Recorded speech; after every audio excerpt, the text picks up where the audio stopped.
Hello, welcome to my YouTube channel, The Black Box Polity. So, guys, today we will discuss MPSC 6 subject. जैसा कि हम लोगों को पता है कि आपका पेपर है परसों. हम इस वीडियो में आपका मोस्ट इम्पॉर्टेंट क्वेश्चंस कवर करेंगे. ओके, तो विदाउट वेस्टिंग टाइम हम स्टार्ट करते हैं अपनी video. I hope audio video is clear. So, guys, our first question is, what is institution? Do you agree? So, student, अगर कोई चीज़ हज़ारों साल से सोसाइटी में एग्जिस्ट कर रही है तो वो इंस्टीट्यूशन नेचुरल डेवलप कर लेती है. ठीक है, एक नेचर डेवलप कर लेती है. क्या institution is a stable and organized pattern of behavior governed by rule, norms and procedure that persist over a time. The war have been recurring feature of international politics throughout history. Many scholars argue that the war functions as an institution because it's regulated by established norms, military organization, law, and strategy, and doctrine. तो guys, यानी कोई भी जो accidental event नहीं है, ठीक है, यानी जो वॉर होती है कोई एक्सीडेंटल इवेंट तो नहीं होती. जब भी होती है तो बाकायदा उसमें आपके आर्मी, नेवी, ये सारी चीज़ें होती है, राइट. तो आपके जो कोई चीज़ आपकी हज़ारों साल से एग्जिस्ट कर रही है तो वो एक स्ट्रक्चर वे में होती है, राइट. जैसे कि आपका एंशियंट ग्रीक वॉर या मुगल वॉर या वर्ल्ड वॉर या ये रसिया यूक्रेन वॉर है, ठीक है. यानी कोई भी एक्सीडेंटल इवेंट नहीं है ये इंटरनेशनल पॉलिटिक्स का एक परमानेंट फीचर रहा है. वॉर के खुद के ऑर्गेनाइजेशंस होते हैं, ठीक है, जैसे डिफेंस मिनिस्ट्री, मिलिट्री एकेडमी, है ना. वॉर गली का झगड़ा नहीं होता कि वॉर के लिए पूरा स्ट्रक्चर होता है, ठीक है. जैसे स्कूल के टीचर और प्रिंसिपल होते हैं वैसे वॉर के भी इंस्टीट्यूशनल और अथॉरिटी होते हैं, ठीक. तो why war can be consider an institution? क्यों क्यों मानते इसे? तो इसकी historical continuity, war exist across civilization and historical period, ठीक है. वॉर ये नहीं है कि आज हुआ कल हुआ ये अभी 2020 से स्टार्ट हुआ, ऐसा नहीं है. वॉर वॉर हमारी ऐतिहासिक हिस्ट्रिकल पीरियड से चलता आ रहा है, ठीक है. अब जो वॉर होती है वो एक ऑर्गेनाइज स्ट्रक्चर है जिसमें armies, military command, defence ministry and alliance are institutional arrangement supporting war, ठीक. इसमें रूल्स और नॉर्म्स भी होते हैं. अब स्टूडेंट जनरली शॉक हो जाते हैं कि मैम वॉर में रूल्स, वो कैसे? तो जी हाँ, वॉर में भी रूल होते हैं कि प्रिजनर को टॉर्चर नहीं करना है, सिविलियन को टारगेट नहीं करना है, केमिकल वेपन यूज़ नहीं करना है. इन सब के लिए इंटरनेशनल लॉज बने हुए हैं. यानी वॉर भी रूल के अंदर कंडक्ट किया जाता है, ठीक है. नाउ पॉलिटिकल फंक्शंस के क्या होते हैं कि फेमस थिंकर हैं कार्ल वॉन क्लाउजविट्स ने कहा है कि war is the continuation of politics by other means जब डिप्लोमेसी फेल हो जाए तो स्टेट्स मिलिट्री फोर्स का यूज़ करते हैं, ठीक है. टेरिटरी बचाना या नेशनल इंटरेस्ट प्रोटेक्ट करना या सिक्योरिटी इंश्योर करना, तो इसके लिए क्या करते हैं, स्टेट मिलिट्री फोर्स का यूज़ करते हैं, ठीक है. अब अपोजिट साइड भी देखते हैं कि कुछ स्कॉलर कहते हैं कि वॉर इंस्टीट्यूशन नहीं होना चाहिए. क्यों नहीं होना चाहिए? ठीक है, क्यों? क्योंकि इसमें मिलियन लोग मर जाते हैं, इसमें इकोनॉमिक डिस्ट्रॉय होती है, ह्यूमैनिटी सफ़र करती है. इसलिए मॉडर्न वर्ल्ड पीस को प्रमोट करने के लिए ये वॉर होना बंद करना चाहिए, राइट. कुछ आर्ग्यूमेंट दिए हुए हैं इसके अगेंस्ट, ठीक है, वो भी आपको अपने पेपर में इंडिकेट करना है. जैसे कि modern international institution seeks to replace a war with diplomacy. जो मॉडर्न इंटरनेशनल इंस्टीट्यूशन है वो क्या मांग करते हैं कि हमें डिप्लोमेसी यूज़ करना चाहिए, ना कि छोटी सी बातों पे वॉर स्टार्ट कर देना चाहिए.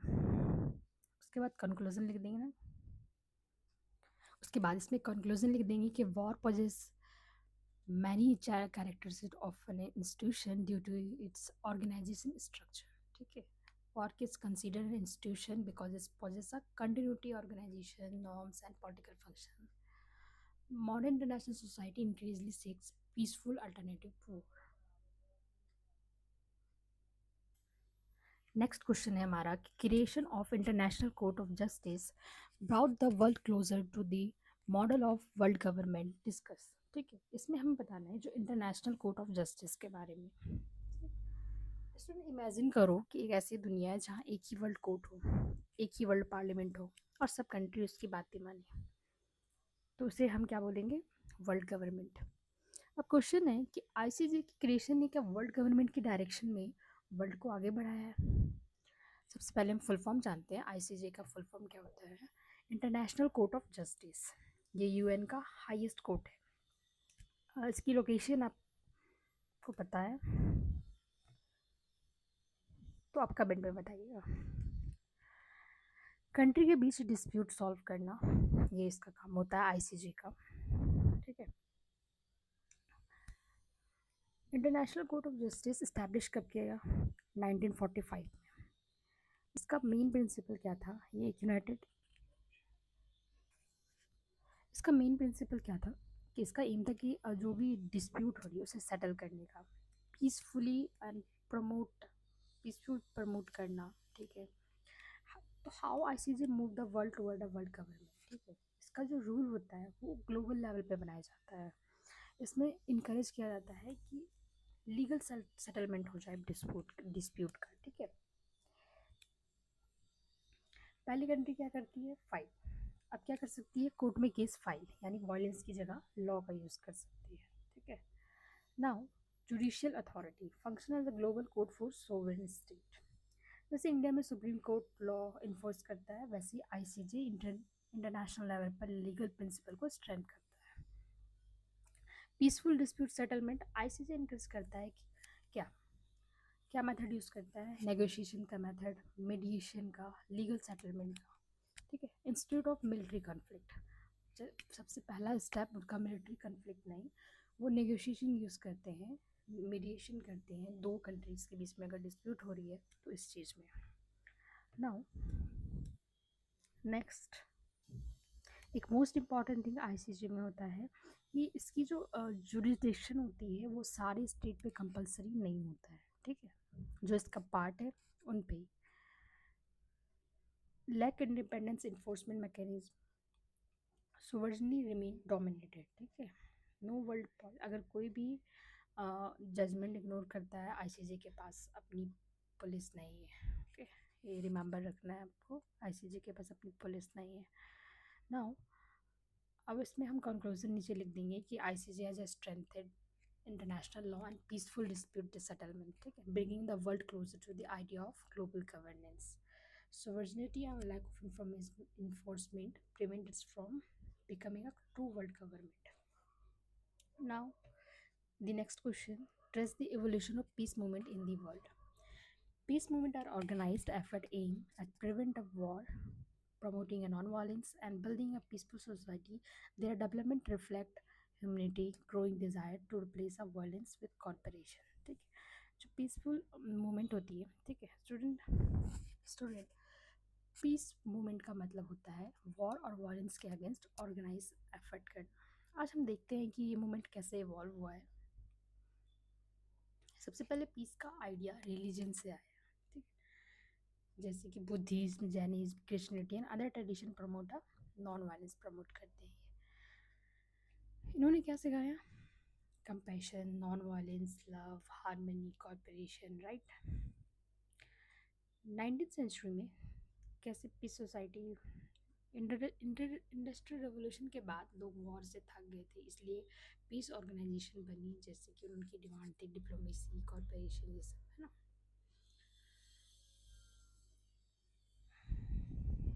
नेक्स्ट, पोस्ट वर्ल्ड वॉर कौन सी मूवमेंट स्टार्ट हुई? ठीक है। इमेजिन करो कि 1 करोड़ से ज़्यादा लोग मर गए, पूरी दुनिया शॉक। राइट। तब क्या बना हमारा? League of nation. League of nation किस लिए बनाया गया था? ताकि आगे कोई भी वॉर ना हो, उसे प्रिवेंट किया जाए war. After world war second और भी ज़्यादा डिस्ट्रक्शंस हुए थे। ठीक है। क्योंकि लीग ऑफ नेशन फेल हो गया था, इसलिए हमें 1945 में यूनाइटेड नेशन बनाया। इसका मेन पर्पस क्या था? कि वर्ल्ड पीस मेंटेन करना। ठीक है। कोल्ड वॉर के टाइम लोग न्यूक्लियर वॉर से डर गए थे, आपको पता होगा कि वर्ल्ड वॉर सेकेंड में अमेरिका ने नागासाकी और हिरोशिमा पे न्यूक्लियर बम अटैक किया था, जिसकी वजह से आज भी लोग उससे झेल रहे हैं उस चीज़ का। ठीक है। Gandhi and non violent movement inspired a civil right and anti colonial struggle world wide. हम सभी को पता है कि गांधी ने स्टार्टिंग से ही नॉन वायलेंस को सबसे आगे रखा है, और सत्याग्रह का यूज़ करते थे, फास्टिंग का यूज़ करते थे। ठीक है, वो पीसफुल मूवमेंट करते थे। कंटेम्प्रेरी पीस मूवमेंट क्या है? Focus on humanity, security, inter environmental peace, gender justice and conflict prevention. Now last में कंक्लूजन लिख देना है कि peace movement evolve from moral teaching to global civil society network. They remain crucial actor in promoting non violence and sustainable peace. Now next question है, discuss the importance of civil society in bringing peace. Civil society का क्या role है कि वो society में piece लाने में। ठीक है, civil society include a volunteer organisation जैसे कि NGO, community group, media, religious, right, organisation and citizen network and operating outside the state market. अच्छा ये बताओ, क्या सिर्फ गवर्नमेंट ही पीस ला सकती है? तो नहीं, पीस लाने में ऑर्डिनरी सिटीजन भी बहुत इंपॉर्टेंट रोल प्ले करती है। इसको ही हम सिविल सोसाइटी कहते हैं। ठीक है, सिविल सोसाइटी का मतलब सिंपल लैंग्वेज में बोलिए तो गवर्नमेंट और मार्केट के अलावा जो भी ऑर्गेनाइजेशन सोसाइटी के लिए काम करती है उन्हें सिविल सोसाइटी कहते हैं। जिसकी आपने बताया NGO, religious organisation, media, women's groups, youth organisation, human rights group. ठीक है, जो सिविल सोसाइटी होती है वो पीस कैसे लाती है? तो कन्फ्लिक्ट प्रिवेंशन। ठीक है, झगड़ा होने से पहले ही टेंशन को आइडेंटिफाई कर लेती है। अगर दो कम्युनिटी के बीच टेंशन बढ़ रहा है तो एनजीओ डायलॉग शुरू करवा सकती है। ठीक है, उसके बाद पीस एजुकेशन लोगों को सिखाती है। ठीक है, किसके बारे में बताती है? टॉलरेंस, रिस्पेक्ट और कोजिंग वो प्रमोट करती है। यानी कि हम लोग हैं लेकिन साथ रह सकते हैं। हम मतलब कि हम लोग अलग अलग हैं लेकिन हम आपस में कॉर्पोरेशन हार्मनी के साथ एक साथ रह सकते हैं। ज़रूरी नहीं है कि हर टाइम कॉन्फ्लिक्ट क्रिएट किया जाए। मीडिएशन एंड रिकन्सिलेशन का यूज़ कर सकते हैं, facilitating community between conflict parties and build trust and understanding. ठीक है, protection of human right, humanitarian assistance, strengthening a democracy and post conflict peace building and challenge। क्या क्या आता है इस चीज़ को करने में? Resource constraint, political interference, security threat. अब ये तो नहीं आप कुछ भी करोगे और पॉलिटिकली आपको कोई भी इंटरफेयर नहीं करेगा, ऐसा नहीं होता। ठीक है, सिविल सोसाइटी एक ब्रिज की तरह काम करती है स्टेट और सिटीजन के बीच में, एक विटल रोल निभाती है। किस लिए? पीस बिल्डिंग करने के लिए, कन्फ्लिक्ट को प्रिवेंशन करने के लिए। जब पोस्ट कन्फ्लिक्ट रिकन्स्ट्रक्शन में भी हेल्प करती है, जैसे कि रिलीफ कैंप स्टार्ट करके। ठीक है, साइकोलॉजिकल सपोर्ट, लोगों को मोटिवेशन करके, लोगों को समझा कर। नाउ नेक्स्ट क्वेश्चन पढ़ते हैं, explain negative and positive peace. ये हर बार पूछा गया है, मतलब काफ़ी टाइम ये वाला क्वेश्चन रिपीट हुआ है। ठीक है, ये question, the concept of negative and positive peace were developed by peace scholar John Galton.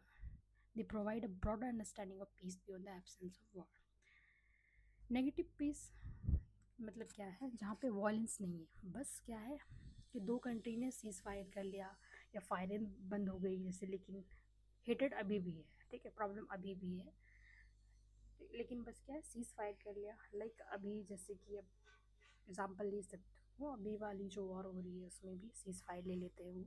तो क्या है? Negative piece.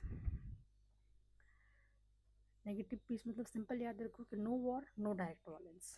ठीक, पॉजिटिव में, पॉजिटिव में आपको क्या याद रखना है कि इमेजिन करो कि सिर्फ वॉर ही नहीं रुका बल्कि जस्टिस भी आ गई, इक्वलिटी है जहाँ ह्यूमन राइट है, पॉवर्टी है, पॉवर्टी कम है। ठीक है, हारमनी है, ये पॉजिटिव पीस है। जैसे कि अभी देखो, अब दो चीज़ याद रखो और समझ में आ जाएगा पेपर के टाइम में। पहला ये कि नेगेटिव पीस मतलब जहाँ पे no war, no direct violence. ठीक है, जहाँ पे वॉर नहीं है और डायरेक्ट वायलेंस भी नहीं है। जो पॉजिटिव फेस है उसमें क्या है, जस्टिस है, इक्वलिटी है, डेवलपमेंट है और हार्मनी है। ये चीज़ें याद रखनी है, आप उसके बाद बना के आप लिख देना ऐसे। बाकी मैंने पॉइंट यहाँ पे डाल दिया, आप इसे एक बार पढ़ लेना अच्छे से। Discuss a Gandhian approach to peace and conflict. अब गांधीन का अप्रोच है तो दैट मीन्स है कि नॉन वायलेंस, अहिंसा, सत्याग्रह, इन सब का यूज़ होगा। इन गांधी जी का तो बिना पढ़े भी आप जाके लिख के आ सकते हो आराम से, बट पढ़ेंगे हम आज। स्टूडेंट, जो गांधी जी के अकॉर्डिंग क्या होता है, पीस सिर्फ वॉर का एब्सेंस नहीं है, पीस एक मोरल वे ऑफ लाइफ है, ठीक है। गांधी जी मोस्टली स्पिरिचुअलिटी की बात करते थे, मोरल की बात करते थे, मोरल वैल्यू की बात करते थे, सॉरी, अहिंसा की बात करते हैं, नॉन वायलेंस, वो फिजिकल और मेंटल वायलेंस जो होती है, एक दूसरे को मारना, पीटना, मर्डर कर देना, ठीक है, ये सारी चीज़ें क्या है, इन सबको रिजेक्ट करते थे वो। सत्याग्रह का यूज़ करते थे अपनी बातों को बता समझाने के लिए, ठीक है। फिजिकल हर्ट नहीं करना, मेंटली हर्ट नहीं करना, हिट नहीं करना, ठीक है।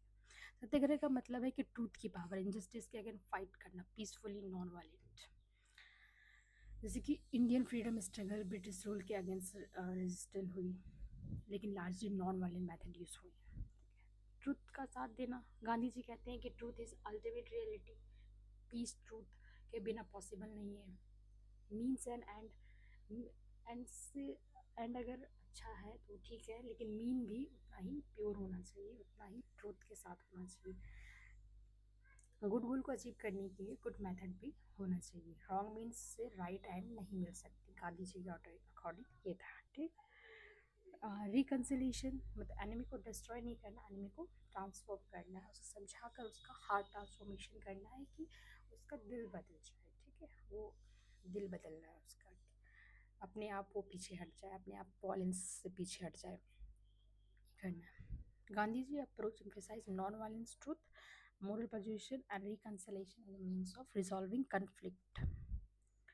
ओके, इसकी क्रिटिसिज्म में है, वो भी अभी आप पढ़ लेना, कि may be difficult against highly violent actor, require a moral commitment from participation. Now next question पे आते हैं। Explain a reconceptualisation of security, assign reason for interstate and interstate conflict, ठीक है। पहले सिक्योरिटी का मतलब समझते हैं। सिर्फ मिलिट्री प्रोटेक्शन, आज सिक्योरिटी का मीनिंग बहुत ब्रॉड हो गया है, इसको बोलते हैं रिकंसेप्चुअलाइजेशन ऑफ सिक्योरिटी, ठीक है। इसमें जो traditional security focused on military threat to the state and contemporary security study have expanded the concept of include human, economics, environmental and societal dimension, ठीक है। ट्रेडिशनल सिक्योरिटी में क्या फोकस करते हैं, आर्मी, वेपन, बॉर्डर पे, state safe है या नहीं, क्वेश्चन क्या है कि स्टेट सेफ है यहाँ पे। तो मॉडर्न सिक्योरिटी क्या है, पीपल, मॉडर्न सिक्योरिटी में क्या है, ट्रेडिशन में ये होता था कि स्टेट सेफ है या नहीं, मॉडर्न सिक्योरिटी में क्या देखते हैं कि पीपल सेफ है या नहीं, राइट। ह्यूमन सिक्योरिटी में क्या आ जाता है आपका कि उनकी प्रोटेक्शन ऑफ इंडिविजुअल, कि उनका हंगर से मतलब उनकी भूख, उनकी गरीबी, तो उससे उन्हें सिक्योर करना, उन्हें वायलेंस से सिक्योर करना। तो अलग अलग डायमेंशन है सिक्योरिटी, जैसे कि ह्यूमन सिक्योरिटी होना चाहिए, इकोनॉमिक सिक्योरिटी, एम्प्लॉयमेंट और डेवलपमेंट मिलना चाहिए, ठीक है। लोगों को इनकम का प्रोटेक्शन हो, मतलब लोगों का इनकम का स्रोत हो कि वो भी अर्न करके अपनी लाइवलीहुड अर्न करके अच्छे से रह सके, ठीक है। तो इनकम हो गया और घर पे मतलब गरीबी दूर कर रहे हैं। उसके बाद एक मोस्ट इम्पॉर्टेंट जो ग्लोबल चैलेंज है आज के टाइम में भी, environmental security, climate change, pollution, resources scarcity. We know about कि पॉल्यूशन मेजर प्रॉब्लम है इस this time for Delhi, right. और भी जगहें हैं बट मोस्ट इम्पॉर्टेंट दिल्ली का नाम लिया जाता है पॉल्यूशन के लिए।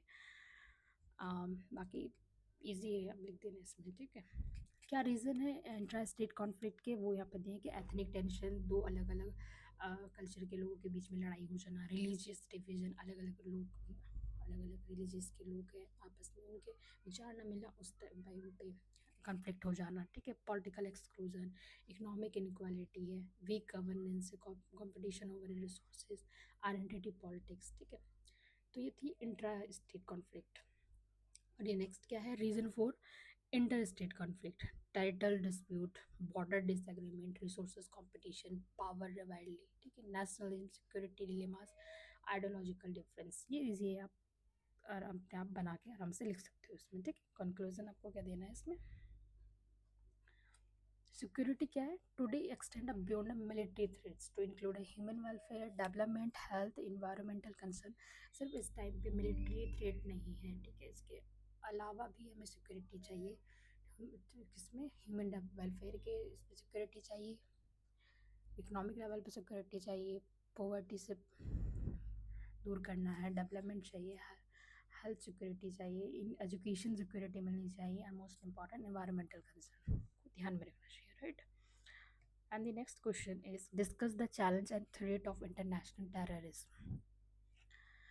टेररिज्म आज के टाइम के सबसे सीरियस ग्लोबल चैलेंज में से एक है, ठीक है। पॉलिटिकल या आइडियोलॉजिकल ऑब्जेक्टिव के लिए ये वायलेंस यूज़ करना, ठीक है, स्पेशली सिविलियन को टारगेट करना, अभी बताया था कौन होता है सिविलियन, ठीक है।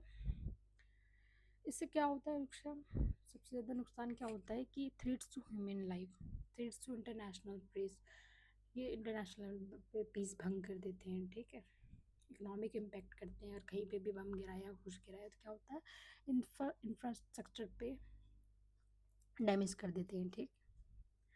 अगर कहीं पे बहुत ज़्यादा वायलेंस ये कर रहे हैं तो वहाँ पे टूरिज्म भी कम हो जाता है, वहाँ आना जाना भी बंद हो जाता है। जैसे कि रिसेंट एग्जांपल भी हमारा है कश्मीर में हुआ था। तो next, political destabilisation, global security concern, uses of technology, social media, recruitment, cyber terrorism, ठीक है। इसके काउजेस क्या है, क्यों ये टेररिज्म मतलब इतने बढ़ गए हैं? तो एक्सट्रीम्स आइडियोलॉजीज हो गए, ठीक है, बहुत सारे आइडियोलॉजीज हो गए आपके। State failure, right, most important, political grievance and foreign intervention ज़्यादा हो गया, क्योंकि ग्लोबलाइजेशन की वजह से क्या है, बाहर की भी कंट्री आराम से आ सकते हैं, जा सकते हैं, राइट। और आज के टाइम में सोशल मीडिया का ज़माना है, तो और भी ज़्यादा उसके थ्रू ज़्यादा बढ़ रहे हैं, right. Next, what is the realist view of war? आपने रियलिस्ट व्यू ऑफ वॉर, ये क्वेश्चन हम करते हैं। आपने सुना होगा रियलिज्म का नाम, राइट। तो रियलिज्म के फादर किसको कहा जाता है? हंस मॉर्गनथ्यू, मोस्ट इम्पॉर्टेंट थिंकर है इस थ्योरी के, हंस मॉर्गनथ्यू। जो कि हम वो बताते हैं कि हम जो इंटरनेशनल रिलेशन क्या है, इंटरनेशनल रिलेशन की सबसे इम्पॉर्टेंट थ्योरी यही पढ़ते हैं हम, कि वर्ल्ड में कोई भी वर्ल्ड गवर्नमेंट नहीं है, ठीक है, अनार्की है। इंटरनेशनल सिस्टम क्या है? अनार्की है, जहाँ कोई गवर्नमेंट नहीं है, सब अपने अपने सेल्फ इंटरेस्ट के लिए काम करते हैं, ठीक है। कोई सुप्रीम अथॉरिटी नहीं है, कंट्री को खुद अपनी सिक्योरिटी इंश्योर करनी पड़ती है।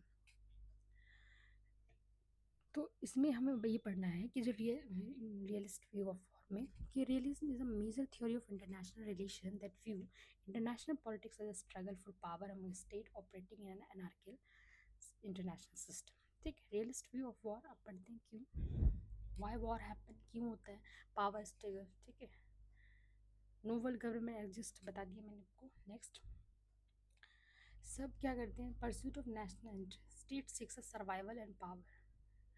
सब क्या है, सब स्टेट को क्या चाहिए, पावर चाहते हैं सब। तो इसमें क्या, पावर स्ट्रगल करते हैं, नेशनल इंटरेस्ट अपने अपने, हर स्टेट अपने इंटरेस्ट को प्रोटेक्ट करना चाहता है, ठीक है। सिक्योरिटी डिलेमा सुनोगे, एक कंट्री अपनी सिक्योरिटी को बढ़ाती है ताकि दूसरी कंट्री इनसिक्योर फील करती रहे, और इस चक्कर में क्या होता है कि थोड़ा सिक्योरिटी हमने बढ़ाया, अगली सिक्योरिटी सामने से भी बढ़ गया, तो इससे क्या होता है कि और ज़्यादा सिक्योरिटी डिलेमा हो जाती है, आर्मेंट बढ़ जाता है, इंक्रीजेस हो जाता है, ठीक है। थिंकर्स आपके थॉमस हॉब्स, हांस मार्गेंथ्यू और केनेथ वॉल्ट, सुना होगा इन सब का नाम। तो ये सब मोस्ट इंपॉर्टेंट, आप थिंकर का नाम भी इसमें एड ऑन करके आना, तो मार्क्स ज़्यादा मिलेंगे, राइट।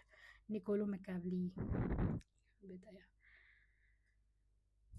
इसमें क्रिटिसिज्म भी किया गया है कि ये ना underestimate a corporation, ignore a role of international institution, इसमें इग्नोर कर दिया गया है, जैसे कि हमारा ऑर्गेनाइजेशन है ग्लोबल लेवल पे, उसे इग्नोर कर दिया गया है। ज़्यादा से ज़्यादा मिलिट्री पावर पे एम्फेसाइज़ किया गया है, इसमें कोई नेगोशिएशन, कोई मेडिएशन, कोई किसी की बात नहीं की गई है, इसमें बात की गई है कि सब अपने अपने सेल्फ इंटरेस्ट से, सब अपने अपने सर्वाइवल के लिए काम करते हैं सारे के सारे state. Realist view war was a natural and recurring outcome of power competition in an anarchy international system. State must maintain a strain to ensure a describe various method of conflict resolution. अभी जैसे मैं बता रही हूँ negotiation, meditation, right. तो इस ये सारी किस्में आएंगी. कॉन्फ्लिक्ट को रिजॉल्व करने के लिए सारे मेथड यूज़ किए जाते हैं. और negotiation, mediation, conciliation, arbitration, adjudication, diplomacy, peacekeeping, peace building, confidence building measure, non violent action are important. क्यों? क्योंकि ये रिवॉलेंस रिड्यूस करती है, प्रमोट करती है सस्टेनेबल पीस, इंकरेज कॉर्पोरेशन. ठीक है. देखो क्या है कि देखो कन्फ्लिक्ट तो होगा ही, उसे कोई रोक नहीं सकता, बट इसे पीसफुली कैसे रिजॉल्व करना है ये मोस्ट इम्पॉर्टेंट है. तो इसमें क्या है कि नेगोशिएशन एक मोस्ट इम्पॉर्टेंट टूल समझ लो है. ठीक है. जिसमें क्या होता है कि दोनों पार्टी डायरेक्ट बात करती है आपस में. और नेक्स्ट है मीडिएशन. ये भी बहुत अच्छा मतलब मेथड है किसी भी कन्फ्लिक्ट को रिजॉल्व करने का, जिसमें यूज़ करते हैं थर्ड पार्टी. कई बार इंडिया मीडिएटर रोल निभाती है कि दो कंट्री में अगर वॉर हुई तो बीच में वो सॉल्व करने की कोशिश करती है. जैसे कि इसराइल एंड गाजा के बीच में भी थोड़ा कुछ, ठीक है, कोई ना कोई कंट्री बीच में आती है. कंसिलेशन में क्या करते हैं, ट्रस्ट बिल्ड करना. ठीक है. कम्युनिकेशन को इम्प्रूव करना. आर्बिट्रेशन में क्या करते हैं, थर्ड पार्टी डिसीजन देता है और डिसीजन बाइंडिंग होता है.